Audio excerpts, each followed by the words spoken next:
बेजोड़ होने वाले थे। नमस्कार, स्वागत है आप सभी का न्यूज 18 पर। आप देख रहे हैं हमारा खास प्रोग्राम तीखे सवालों वाला शो तीन के तीर। मैं हूं आपके साथ मेनका चौधरी। नमस्कार, आपके साथ मैं हूं नलिनी पांडे और आज इस खास कार्यक्रम में हमारे साथ एक ऐसे नेता मौजूद हैं जो चाहे राजनीति में सक्रिय हों या शून्य में हों, लेकिन उनकी अनदेखी कर पाना असंभव है। नमस्कार, मैं हूं आपके साथ शीनम शर्मा और मैं बिना वक्त गवाए सीधा स्वागत करती हूं हमारे खास मेहमान उत्तराखंड के पूर्व मुख्यमंत्री हरीश रावत जी का। बहुत स्वागत है आपका न्यूज 18 पर। नमस्कार, मैं भी आप तीन के तीर तीनों देवियों को प्रणाम करता हूं। हरीश जी, पहला सवाल राहुल गांधी से ही जुड़ा हुआ है। वॉशिंगटन डीसी में उन्होंने कहा कि केरल के मुस्लिम लीग सेक्युलर है। आप इत्तेफाक रखते हैं? ये तुष्टिकरण नहीं तो क्या है? बिल्कुल इत्तेफाक करते हैं, क्योंकि इतिहास को टटोलिए। मुस्लिम लीग का जो बड़ा हिस्सा था वो जिन्ना के समर्थन में आया और वो पाकिस्तान के साथ खड़ा हुआ, और जो केरल का हिस्सा था उन्होंने कहा नहीं, हम भारत में रहेंगे, हम विभाजन का विरोध करते हैं, और वो उनके साथ खड़े नहीं हुए। ये वही मुस्लिम लीग है जिन्होंने एक वक्त में लड़कियों के लिए शादी की उम्र भारत में जो कानून है उसके हिसाब से नहीं, अपने हिसाब से करवाने के लिए प्रस्ताव पारित करवा लिया था। देखिए, वो शरीयत को मानते हैं, उसके अनुसार उन्हें कुछ बातें सुझाव रखे होंगे, लेकिन देश का कानून जो है किसी एक धर्म ग्रंथ के आधार पर नहीं चलता है। देश का कानून जो है संविधान के अनुसार चलता है। जब वो शरीयत की बात कर रहे हैं तो फिर वो सेकुलर कैसे हुए? शरीयत का और सेकुलरिज्म का कोई झगड़ा नहीं है, क्योंकि शरीयत एक विश्वास है, एक मुस्लिम के ऊपर उनको गवर्न करने वाला एक नहीं, लेकिन शरीयत लॉ में बहुत सारी ऐसी चीजें आती हैं जो दूसरे धर्मों में नहीं है। नहीं, दूसरे धर्मों में हो तो फिर मुस्लिम धर्म से अंतर कैसे? सेकुलरिज्म तो वो हुआ जिसमें हर धर्म को माना जाए। इसलिए दूसरे जो धर्म हैं उन धर्मों में भी कुछ भिन्नताएं होती हैं, और उन भिन्नताओं का समन्वय करके ही हमारे देश के राजनेताओं ने संवैधानिक कानून बनाया। ठीक है, बात देश के नेताओं की। हमारा देश जो है हमारे देश के संवैधानिक कानून से चलता है। ठीक है, आगे बढ़ते हैं और राहुल गांधी की जरा बात कर लें। राहुल गांधी जब भी विदेश जाते हैं, बीजेपी कहती है कि फजीहत करा के आते हैं, देश को अपमानित करते हैं और प्रधानमंत्री का अपमान कराते हैं। मैं भाजपा से आपके माध्यम से पूछना चाहता हूं, ये भाजपा और भारत कब से एक हो गए? भाजपा एक राजनीतिक दल है और राहुल गांधी जी एक राजनीतिक दल के नेता है। जो वो प्रधानमंत्री तो देश के है ना। राहुल गांधी जब भी विदेश जाते हैं पीएम का या देश का अपमान करते हैं। पीएम, यदि पीएम के तौर पर कोई बात करे, आचरण करें, तो हम उसका स्वागत करेंगे, लेकिन यदि पीएम एक राजनीतिक दल के प्रमुख के रूप में या उसके प्रमुख प्रवक्ता के रूप में कोई बात करे, जब प्रधानमंत्री जी विदेश के, सामान्य सिद्धांत था देश के अंदर कि विदेश की धरती में जो है देश के सर्वमान्य चीजों की कोई आलोचना नहीं करते। वो सारी बातें ठीक हैं, लेकिन राहुल गांधी कहते हैं कि देश में अल्पसंख्यकों के साथ सही नहीं हो रहा है। एक बात बताइए, यदि सही हो रहा है तो फिर ये सवाल उठ क्यों रहा है? सरकार लक्ष्यगत तरीके से कभी लव जिहाद की बात करते हैं, कभी सरकार के लोग, सत्ता में बैठे हुए लोग, मंत्रीगण, प्रधानमंत्री केरल स्टोरी या दूसरी स्टोरीज, ये गरीबी की स्टोरी की बात क्यों नहीं करते हैं? कुपोषण के मामले में, महिला कुपोषण, बाल कुपोषण में हम श्रीलंका और नेपाल और दूसरे देशों से भी पीछे खड़े हैं। तो इन चीजों पर इनके खिलाफ जिहाद की बात क्यों नहीं करते? बेरोजगारी और महंगाई के खिलाफ जिहाद की बात क्यों नहीं करते? लेकिन प्रधानमंत्री जी को या उनके अनुयायियों को कभी लव जिहाद, कभी लैंड जिहाद, कभी लैंड जिहाद, कभी कुछ चीजें आती हैं। तो इस पर भी बात करेंगे। ये आप जब कोई चीजें एक कम्युनिटी विशेष को लक्ष्यगत करके करेंगे तो फिर ये कहा जाएगा कि सारी सबको आप एक दृष्टि से देख रहे हैं। तो क्या हरीश रावत के लिए लव जिहाद एग्जिस्ट नहीं करता? देश के कानून की जिम्मेदारी है, यदि कोई कानून के विपरीत काम कर रहा है, काम करे। और कानून का कस्टोडियन कौन है जिम्मेदार आज के दिन? 9 साल से केंद्र में आपकी सरकार है।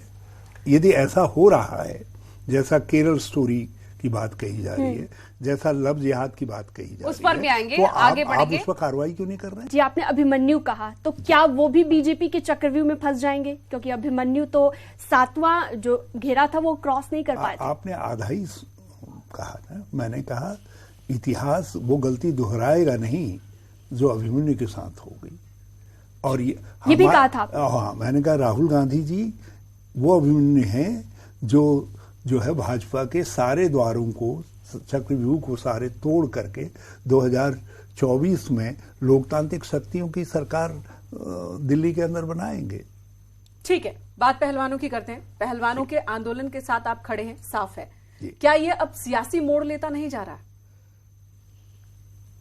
एक बात मैं सीधी बात करता हूं, कोई प्रश्न ऐसा होता है जिसमें सियासत की राय ना हो? तो सियासतदान को आप मौका क्यों दे रहे हैं? तो सरकार को देखना चाहिए था। जिन पहलवानों ने अपने परिश्रम से, अपनी बुद्धिमत्ता से, सचेतता से देश का सम्मान बढ़ाया अंतर्राष्ट्रीय फलक पर, हमारे तिरंगे झंडे को अंतर्राष्ट्रीय स्तर पर ऊंचा किया, उन पहलवानों की एक शिकायत, महिला पहलवानों ने कहा कि हमारा उत्पीड़न किया गया।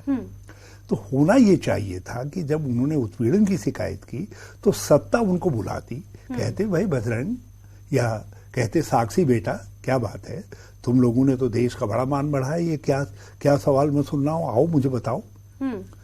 ये तो सब भाग करके जाते नहीं, लेकिन गंगा में जाके मेडल प्रभावित कर देना ये कितना सही है? वो मेडल बहाने की बात करें, ये कितना समर्थन आप करते हैं? मैं आपसे एक बात पूछना चाहता हूं, कोई महिला जब इंतहा हो जाएगी तभी अपने ऊपर हो रहे अत्याचार, विशेष तौर पर शारीरिक, ब्रिजभूषण तो कह रहे हैं सबूत ही नहीं है पहलवानों के पास उनके खिलाफ।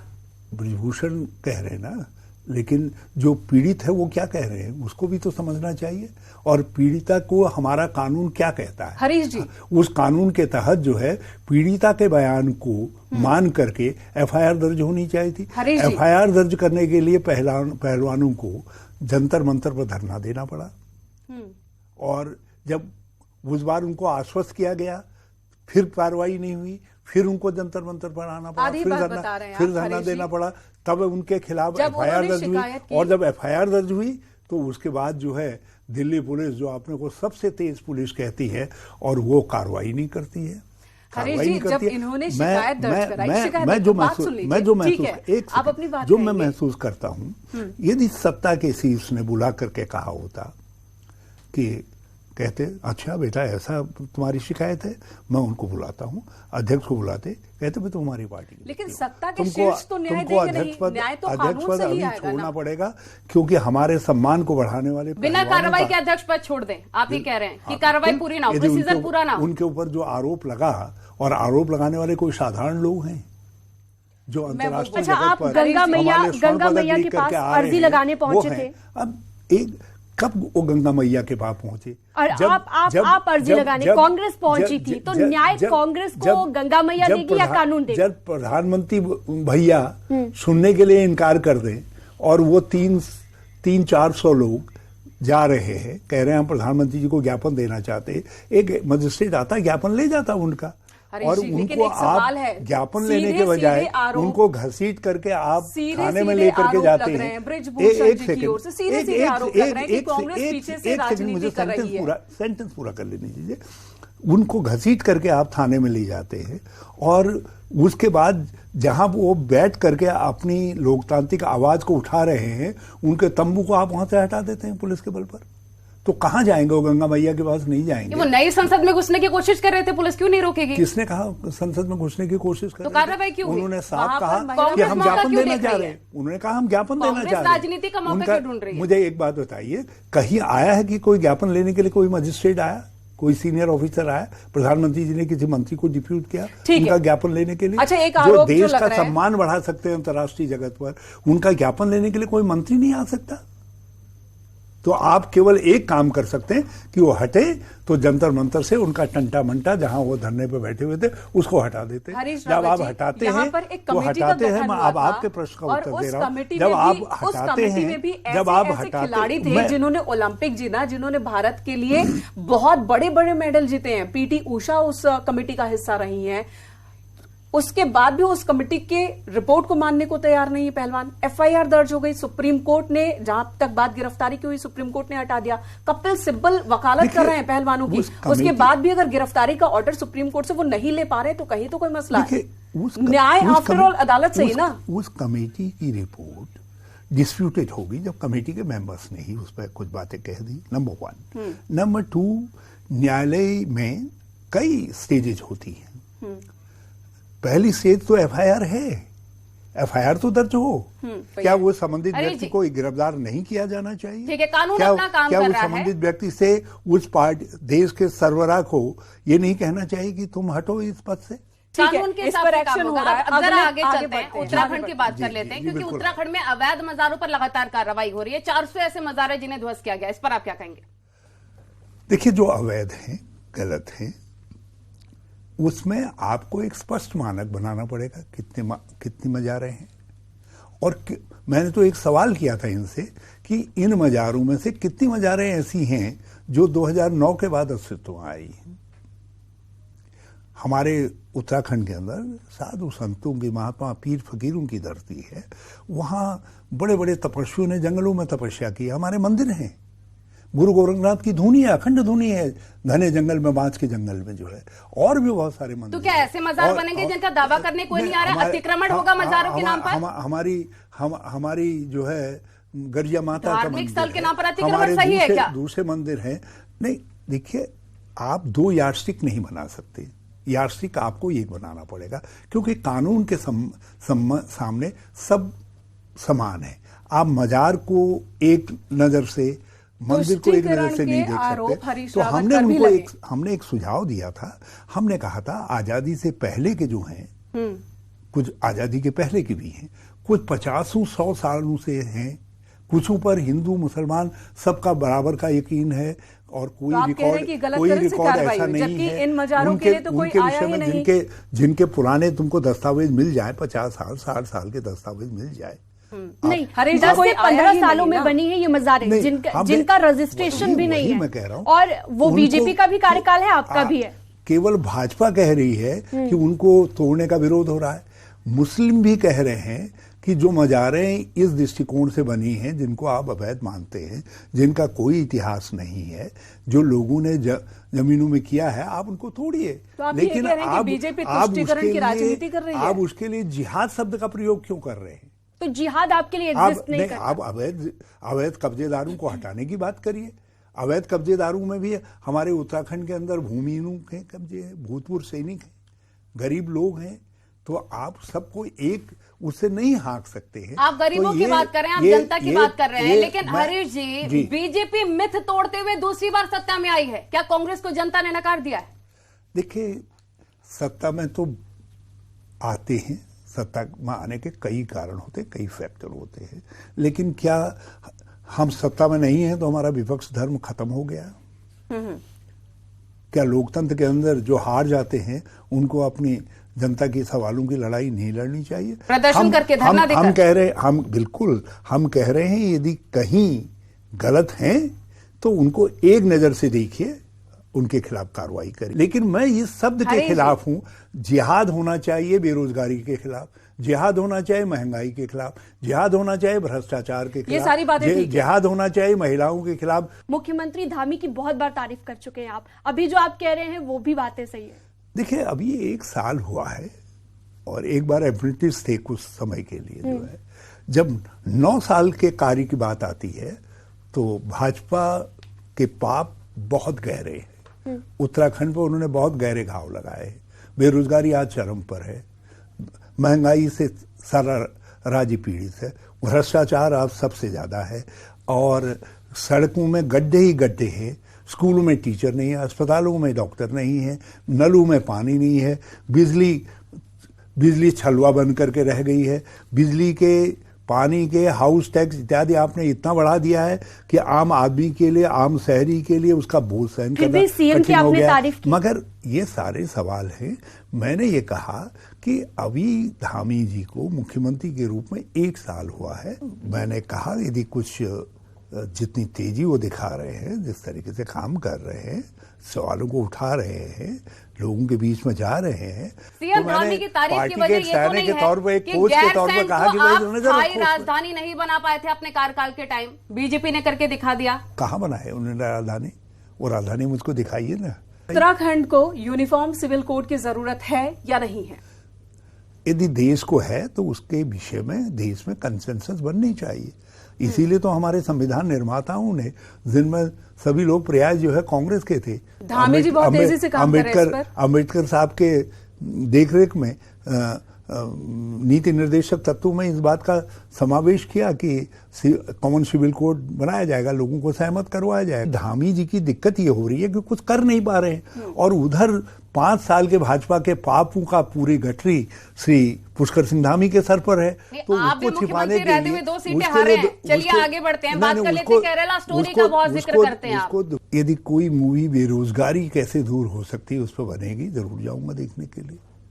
कोई महंगाई को कैसे नियंत्रित किया जाए उस पर बनेगी, तो महिलाओं के सम्मान की रक्षा कैसे हो जाए उसके लिए बनेगी। देखिए, लव जिहाद एक मुद्दा नहीं है हरीश रावत के लिए। देश के अंदर बहुत सारी स्टोरीज है, बहुत सारी स्टोरीज है। हमारे उत्तराखंड के अंदर अंकिता, जिसको मरने के लिए विवश कर दिया गया, एक हौसी ने जो है, अंकिता हत्याकांड जो है उसकी स्टोरी है। किरण हत्याकांड है, जिसको एक बहसी ने मार डाला यहाँ, जिसको छावला रेप केस कहा गया है, उसकी स्टोरी है उत्तराखंड के सामने। उत्तराखंड में बहुत सारी और स्टोरीज हैं।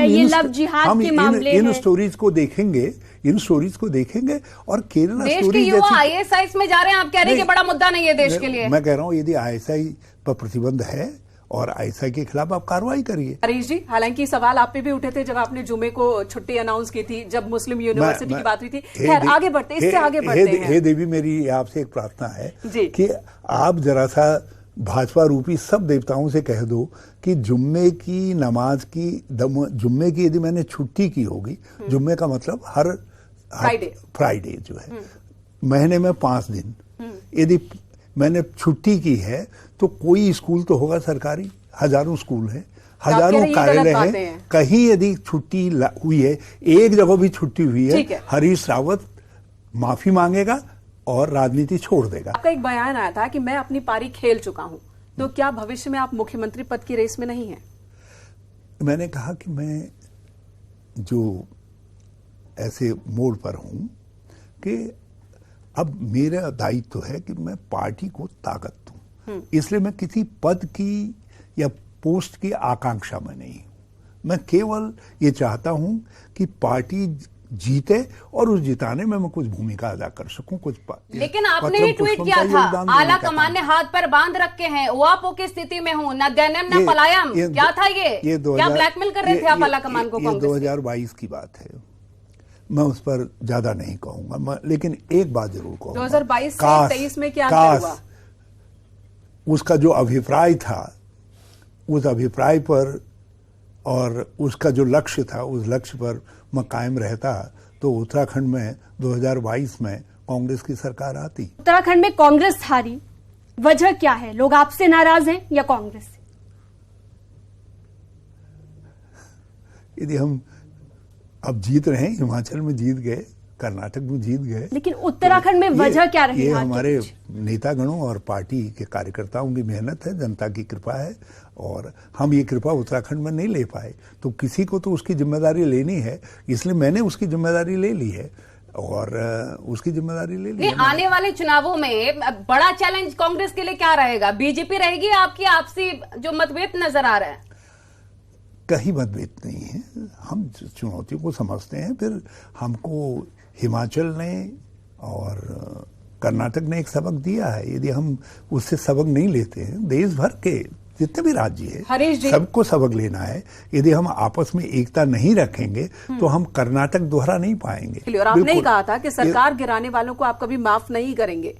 हरक सिंह रावत को आपने दिल से माफ किया या नहीं? देखिए, ये कोई व्यक्तिगत सवाल नहीं है। 2016 में उत्तराखंड में लोकतंत्र की भी हत्या हुई, संसदीय लोकतंत्र पे भी एक वो लगा। धन शक्ति से भाजपा ने एक सरकार गिराने की कोशिश की और सुप्रीम कोर्ट ने दल बदलुओं को महापापी कहा और सरकार के कदम को गलत ठहराया। अनंतोगत्वा सरकार को अपना कदम राष्ट्रपति शासन लागू करने का वापस लेना पड़ा। कांग्रेस को सत्ता में लाने के वो कारक बने, उसके लिए काम करें, ये असली सवाल है और समय उनको माफ कर देगा। ठीक है, समय माफ कर देगा, समय आ रहा है चुनावों का। लेकिन ये नहीं हो सकता है कि सरकार गिराई, सरकार सत्ता से बाहर पार्टी हो गई और अब आप पार्टी से सब कुछ हासिल कर लेना आपकी चाहें। बात कर लेते तो हैं ये नहीं हो सकता, क्योंकि इसका गलत असर जाएगा। दूसरी बार जो कोई ऐसा करेगा वो कहेगा भाई उसके, लेकिन असर आप पर भी बहुत पड़ता है। 2024 के चुनाव में हरिद्वार से आप लड़ेंगे या हरक सिंह रावत? आपका बहुत बार टिकट कटता है पार्टी में। इस बार आप क्या चाहती हैं? जो आप कहते हैं वो कर लेंगे। आप कहां से चाहते हैं? 2000 देखिए, हरीश रावत जो है, लेकिन रामनगर से आपने चाहा, नहीं मिल पाया। हरीश रावत एक पार्टी का एक सीनियर आदमी, इतना पार्टी ने इतने पदों पर मुझको बिठाया है, तो पार्टी जो कुछ तय करेगी मैं उसका पालन करूंगा। हरक सिंह रावत ने 2024 के लिए आपसे आशीर्वाद मांगा। आपने कहा कार्यकर्ताओं को दूंगा। कैसे लड़ेंगे प्रीतम सिंह के साथ, हरक सिंह रावत के साथ 2024 की लड़ाई? हम किसी से नहीं लड़ेंगे। उनके साथ मिलकर कैसे लड़ेंगे 2024 की लड़ाई? पार्टी के झंडे के साथ आशीर्वाद मांगते हैं, तब तो मना कर देते हैं। सबको पार्टी को साथ लेकर के चलना चाहिए, काम करना चाहिए। अपने अपने क्षेत्रों में सब लोग काम करें और बहुत सारी काम है। आजकल हाथ से हाथ जोड़ो का कार्यक्रम हमारा है। मैं जगह जगह अपनी अर्जी लगा रहा हूं लोगों के पास, कांग्रेस से जुड़िए की करके उसकी यात्रा कर रहा हूं। और लोग भी महंगाई के खिलाफ, बेरोजगारी के खिलाफ आंदोलन को संगठित आप हाथ से हाथ जोड़े चला रहे हैं, लेकिन आपको कांग्रेस ने फ्री हैंड नहीं मिला है। फ्री हैंड चाहिए भी नहीं। देखो, जिनको काम करना होता है उनको हाथ बांध करके रखने पड़ते हैं। कहा था कि कांग्रेस अपने स्टेट लीडरशिप को बढ़ाती नहीं है और बढ़ानी चाहिए, भरोसा और बढ़ाना चाहिए। ये कभी नहीं कहा। मैं तो हमेशा लीडरशिप ने जो कुछ कहा मैं उसके साथ खड़ा रहा हूं। राजनीति में आपको क्या लगता है, आपकी सबसे बड़ी गलती कौन सी रही? समय मेरे साथ नहीं रहा। जी, नए संसद भवन का उद्घाटन हुआ, ऐतिहासिक लम्हा भारत के लिए। आज से 50 साल बाद देखें, क्या ये भूल नहीं होगी कि देश की सबसे पुरानी पार्टी इस ऐतिहासिक मौके पर नहीं थी? इसको क्या प्रधानमंत्री जी को नहीं समझना चाहिए था? क्या एक आम राय बनाने की जरूरत नहीं थी? क्या विपक्ष के नेताओं को बुला करके उनसे पूछा नहीं जाना चाहता कि भाई संसद भवन बना दिया है, नया बन गया है, तुम क्या चाहते हो, तुम्हारी राय थी या नहीं थी, लेकिन अब उद्घाटन होना है, बताइए क्या करना है? इन्विटेशन तो गया था। इन्विटेशन से क्या मतलब है? इतना बड़ा लम्हा जिसको आप ऐतिहासिक क्षण कर रहे हैं, उस ऐतिहासिक क्षण में आप एक जबरदस्त विचलन कर रहे हैं। अगर उत्तराखंड की बात कर लें तो आपने अपनी बेटी को तो विधायक बनवा दिया हरिद्वार से, बेटे पर भी पूरा फोकस है। परिवारवाद का आरोप लगता है आप पर? इस आरोप को कुछ सीमा तक मुझे स्वीकार करना चाहिए। कुछ सीमा इसलिए कह रहा हूं क्योंकि पार्टी के लिए मेरे बेटे बेटी यदि काम कर रहे हैं तो उनको एक कार्यकर्ता के रूप में पूरा हक है। आखिरी पड़ाव पर है हमारा कार्यक्रम, रैपिड फायर राउंड। एक नाम और एक सेंटेंस में आपको उस पर अपनी प्रतिक्रिया देनी है। नरेंद्र मोदी। एक विफलता की ओर अग्रसर होते हुए प्रधानमंत्री, जिनके पास जनता को बताने के लिए जो बुनियादी सवाल है उन पर कुछ भी नहीं है, केवल कुछ इवेंट मैनेजमेंट के अलावा। तो एक परफेक्ट इवेंट मैनेजर और एक लोगों से संवाद की कला के माहिर। Ranjit Rawat. No comment. CM Yogi Adityanath. वो एक अच्छे मुख्यमंत्री होते यदि जितनी शक्ति वो ये जिहाद आदि के खिलाफ लगा रहे हैं, जिहाद आदि जैसे सवालों को उठा करके कर रहे हैं, तो यदि उत्तर प्रदेश को विकास के रास्ते पर आगे ले चले तो उसके लिए हमारी शुभकामनाएं हो सकती। हरक सिंह रावत। No comment. प्रीतम सिंह। बहुत अच्छे नेता, हमारे भविष्य की आशा। करण माहरा। हमारी भविष्य की आशा, बहुत अच्छे, मेरी बहुत शुभकामनाएं, ढेर सारा आशीर्वाद। पुष्कर सिंह धामी। सही व्यक्ति हो सकते थे लेकिन गलत जगह है, इसलिए विफलता निश्चित है। ठीक है, क्योंकि 75 साल अब हो चुके हैं तो अपने बारे में भी एक कमेंट कर दीजिए। अभी बहुत जोर बाकी है इन बाजुओं में और सत्ता आए कांग्रेस तक, उसके लिए बाजू कमजोर होने वाले नहीं। हरीश जी, आपका बहुत बहुत धन्यवाद।